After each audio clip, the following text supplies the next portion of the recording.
Oi, pessoal. Eu gostaria de começar nesse vídeo com vocês um outro módulo temático que nós vamos designar por concepção tripartite do conhecimento, né?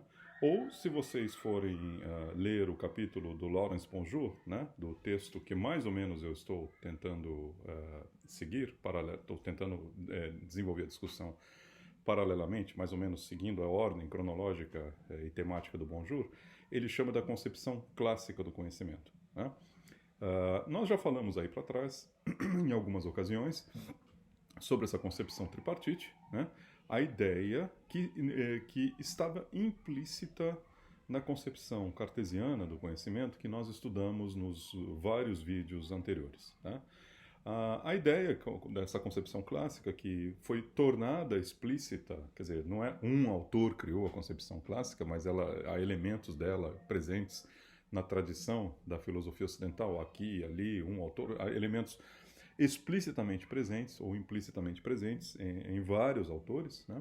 Mas essa concepção foi mais claramente elaborada ou explicitada por Platão no Teteto, como nós já vimos, e ela está, de uma certa maneira, implícita na reflexão que nós vimos que Descartes faz, né? De se é possível, se existe alguma coisa que a gente possa chamar de conhecimento e se é possível isso, né? Então nós vimos que os três ingredientes, três elementos fundamentais dessa concepção clássica são a noção de crença, né?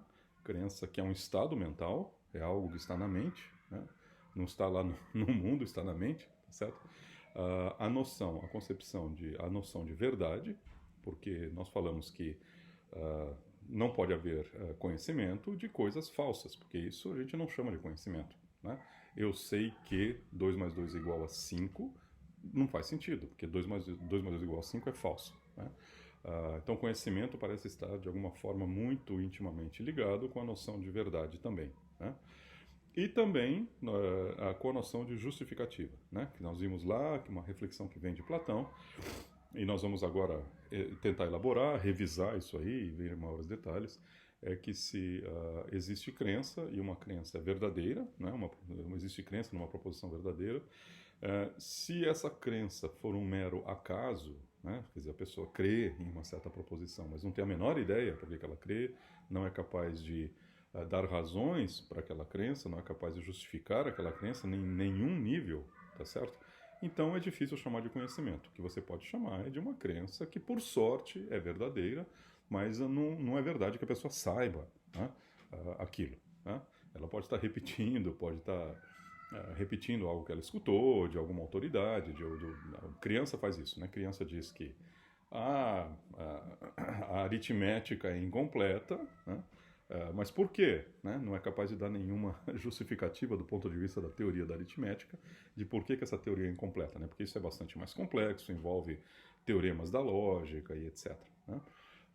Então não dá para dizer que a criança sabe isso. Os pais às vezes brincam, né? Olha só, tão pequeno já sabe isso. Não sabe, né? Ele está papagaiando uma coisa que ele escutou de algum adulto. Então nós não falamos de conhecimento nesses casos. Então esses três ingredientes parecem ser essenciais, parecem ser necessários para que nós falemos de conhecimento. Né? Quer dizer, um indivíduo, sujeito S, sabe que P, onde P, quais são os objetos de conhecimento, como nós falamos em alguns vídeos aí atrás, os objetos do conhecimento são proposições, né? Pelo menos conhecimento nesse sentido mais amplo. Existe aquele conhecimento no sentido mais restrito, que é o conhecimento como contato do meu intelecto com objetos ou com coisas. Né? Então vamos deixar esse sentido de lado por enquanto. Estamos falando do conhecimento no sentido mais amplo, que é o sentido mais clássico. Eu conheço que P, né, só faz sentido isso se P for uma proposição. Né? E sendo que nós discutimos aí para trás a natureza da proposição. Aliás, não discutimos a natureza, isso ainda ficou como uma nota promissória, né?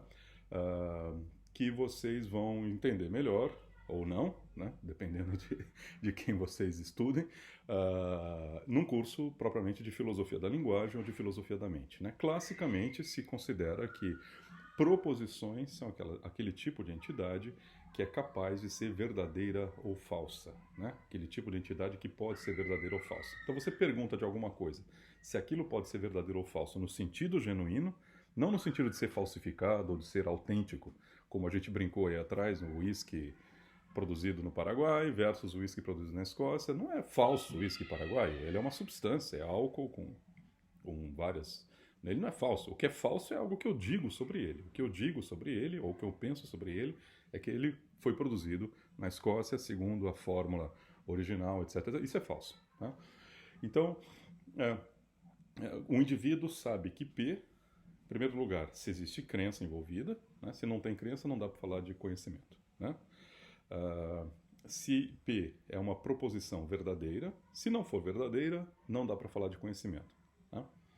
E, finalmente, então, o terceiro ingrediente é se existe uma justificativa para essa crença, se o indivíduo tem algum tipo de justificativa. Né? Daqui a pouquinho a gente vai ver que essa noção de justificativa e a noção de evidência andam muito próximas, né? São muito próximas uma da outra. Né? Muitas vezes ser capaz de dar uma justificativa significa ser capaz de dar evidências para uma crença, ser capaz de apresentar evidências para uma crença. Né? Como eu disse, isso estava implícito na reflexão de Descartes, né? E o que nós vamos fazer agora é ir em cada um, fazer uma câmera lenta, slow motion, né? E em cada um desses ingredientes e procurar analisar um pouquinho mais. Porque parece, a impressão que dá é que essas três coisas são simples de entender. Crença, claro, eu sei o que é crença. Até que chega um momento que você tem que explicar para alguém o que é crença, né? E aí você sente a dificuldade, né? Muitas vezes você vai tentar explicar o que é uma crença usando uma noção que é equivalente à noção de crença, né? Uma crença é algo em que eu acredito. Não explicou nada. É aquilo que os filósofos chamam de uma explicação circular, né? Uma crença é aquilo que eu espero que vai acontecer. Como assim espera que vai acontecer? Porque está tentando explicar a noção de crença em termos da própria noção. Então é difícil, não é fácil dar uma explicação filosófica da noção de crença, né? Nem nós vamos tentar fazer isso aqui, tá? Porque isso também faz parte, é um tópico específico da filosofia da mente, tá certo? O que vai nos interessar aqui é mais, digamos assim, uma coisa nós temos clareza, que existe um estado mental chamado crença, né? Nós não sabemos bem o que é isso aí, mas existe um estado mental chamado crença por oposição à descrença, duvidar, ou por oposição a uma atitude neutra, né? Por exemplo, eu não tenho nenhuma atitude, nem crença, nem descrença, nem creio, nem duvido que o número de partículas do universo seja um número par, né? Eu consigo entender essa proposição, o número de partículas do universo é um número par, consigo entender, mas eu nem chego a crer nessa proposição, nem chego a descrer, né? E se eu acreditasse nessa proposição, eu não seria capaz de oferecer uma justificativa racional para ela, né? E se eu também duvidasse, também não seria capaz de oferecer uma justificativa, a não ser coisas do tipo, eu gosto mais de número par que de número ímpar. Isso não é justificativa racional, né? Eu gosto de, ou eu preferiria que acontecesse tal coisa, isso não é uma justificativa racional, né? Então, a noção de crença, nós vamos ver em maiores detalhes. Em seguida, a noção de verdade, que também é outra daquelas noções que parecem claras e simples de você entender, de você explicar, até que você tenta explicar. Tenta explicar o que significa dizer que uma proposição é verdadeira, né? Tenta explicar sem repetir a ideia de que ela é verdadeira. Ela é verdadeira se ela é verdadeira. Não é uma explicação. Isso é, isso é algo circular, né? E, finalmente, vamos ver a noção de justificativa, né? Vamos ver em maiores detalhes. E cada uma dessas três noções é uma noção problemática a qual a filosofia não chegou a uma conclusão final. Se é que alguma vez a filosofia chega à conclusão final a respeito de alguma coisa, né? Mas aqui há teorias, há várias visões em aberto sobre cada um desses itens. Crença, verdade e justificativa, né? Mas depois disso, o pior vem depois, né? O pior vem depois, que é o seguinte: da forma como foi apresentado, pelo menos por Descartes, ou como eu venho falando aqui, ou como Platão possa ter sugerido, parece que é suficiente, né, que haja uma crença que seja verdadeira e que seja justificada, que seja suficiente para caracterizar algo como conhecimento, né? Mas o que nós vamos ver é que no século XX, né, um filósofo americano chamado Gettier propôs o famoso problema de Gettier. Ele não chamou isso do problema de Gettier, isso foi o nome que colou, digamos assim, na literatura, o problema de Gettier. É um paper muito curto, de duas páginas e meia, né, onde ele coloca contra-exemplos. Né? Então, aqui, contra-exemplos, quer dizer, situações em que existe crença, a crença é verdadeira, essa crença é justificada, né, e por incrível que pareça, é muito difícil da gente chamar, nessa situação, dizer que existe conhecimento de fato. Né? E esses exemplos, uma vez que a primeira descrição, talvez, quando você vê uma primeira leitura que você faz do texto, né, pode parecer um pouquinho complicado de você colocar as peças no lugar, mas eu vou mostrar aqui para vocês a estrutura do argumento, a estrutura do exemplo, e vocês vão ver que isso é ridiculamente simples de você produzir outros exemplos parecidos, né? E você vai ver que você vai ver que em muitas ocasiões na sua vida você viveu situações parecidas, de crenças verdadeiras justificadas, mas que dificilmente você ou qualquer pessoa chamaria de conhecimento efetivamente. Né? A estrutura do argumento é muito simples, a estrutura desses contra-exemplos é muito simples. O que nós temos aqui no caso desses casos, chamados casos de Gettier, né? Isso deu origem, a partir da publicação do artigo de Gettier, se eu não me engano, nos anos 60 do século passado, do século XX, né? Deu origem a todo um programa de pesquisa na epistemologia, né? Que é o programa de pesquisa em torno do problema de Gettier, porque as pessoas sentiram que havia algo ainda falho na concepção tripartite ou na concepção clássica do conhecimento. Né? As pessoas se deram conta que não basta ter crença verdadeira e justificada, parece que está faltando mais alguma coisa, mais algum requisito, né, para excluir aqueles casos de Gettier. Né? Quer dizer, os casos de Gettier são aqueles casos que falham em satisfazer esse quarto requisito. Qual é esse quarto requisito? Bom, aí cada epistemólogo, né, tentou dar uma suplementação, tentou elaborar uma teoria. Alguns acharam que esse quarto requisito é, na verdade, um refinamento do requisito da justificação. Quer dizer, justificação não é simplesmente qualquer coisa, tem que ser segundo certos moldes muito específicos, então a noção de especificação, a especificação da noção de justificativa é que nos daria esse quarto requisito. Né?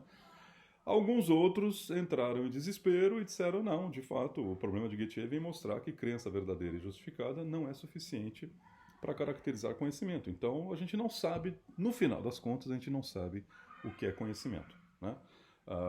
Porque o princípio geral, né, o princípio geral não está sendo correto. Né?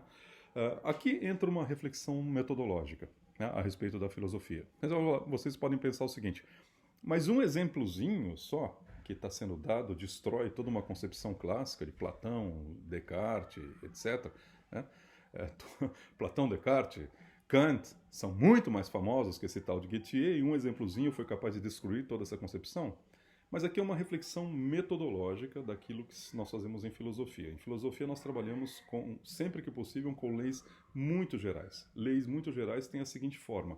Qualquer coisa de tal e tal categoria tem essa estrutura. Qualquer coisa. As teses são fortes em filosofia. Né?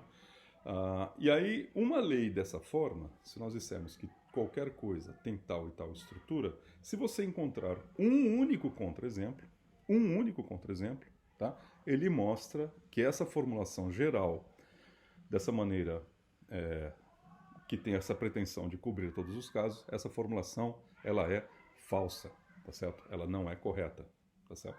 Então, ou está faltando alguma coisa, ou ela está colocando coisas demais, etc. Tá? É como dizer o seguinte, todas as amostras de ouro na natureza têm o número atômico 79, né? É uma lei geral, uma pretensão de descrever a natureza com absoluta generalidade. Se eu descobrir uma única amostra do ouro que não tem o número atômico 79, isso está mostrando que a lei geral está falsa, ela é falsa, né? Portanto, tem algo de fundamentalmente errado com os fundamentos da teoria química com a qual eu estou trabalhando. Essa é a gravidade do problema de Gettier. Já continuamos.